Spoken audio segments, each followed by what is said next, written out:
Alright, we're going to take the rust off of this old fillet knife, Milwaukee fillet knife.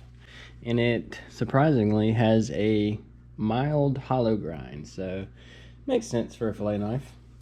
Bought it back when I was doing HVAC and thought it would be a nice knife to slice wire with, because it was real sharp. Well, what I thought was sharp back before I started sharpening knives. So I'm going to start with one that's like a, I don't know, I'd say this is probably about a fine.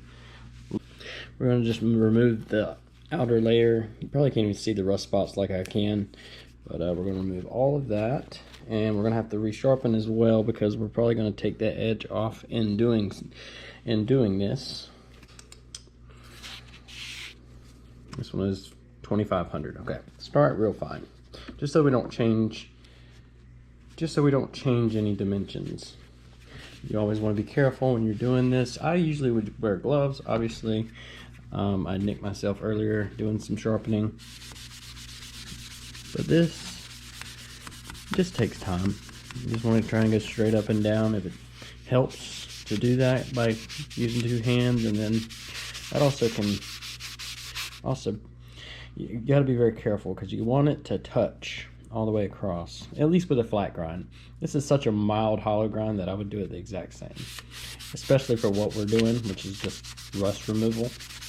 The reason that this thing is so rusted over, let's just see what that looks like right there so far. One last time. The reason it's all rusted over is because it sat in a toolbox for the better half of 3 years with no service or anything of the sort, maintenance, nothing.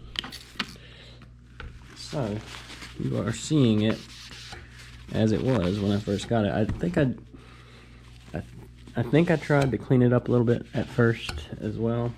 Okay, so you can see that little line, obviously, all the way up there where this abrasive has hit that fuller edge a little bit higher. So we're gonna, I don't know, it looks pretty good.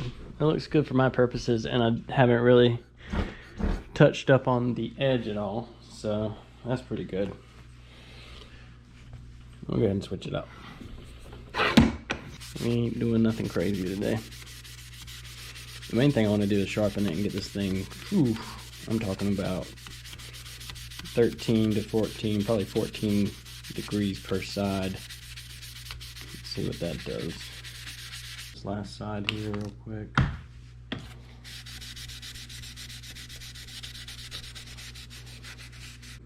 Polished, little thin lines, and everything else is more of a satin, straight down little milled satin lines there.